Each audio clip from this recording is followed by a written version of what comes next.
আল্লাহর নবী এজন্য বলছে, আমার উম্মত আর কিছু লাগবে না, মাঝে মাঝে মৃত্যুর কথা মনে কইরো, মাঝে মাঝে লাশ মনে কইরো, মাঝে মাঝে কবরস্থানের দিকে তাকাইয়া কবরের উপরের সৌন্দর্য, কবরের উপরে লাইট, কবরের উপরে বাতি, কবরের উপরের মধ্যে টাইলস, কবরের উপরে মার্বেল পাথর, আমার উম্মত এটা তাকাইও না। এই তরতাজা মানুষটা যে একটা বালু লাগতে দিত না শরীরে, যে কোনোদিন একটা জামা ময়লা পড়তো না,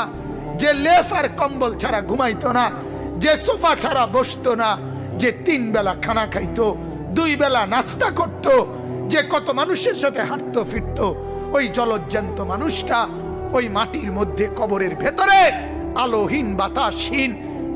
খাদ্য খাবার বসত ভিটা কোন রকমের আসবাবপত্র ছাড়া এভাবে বছরের পর বছর পড়ে আছে। এটা কি আশ্চর্য!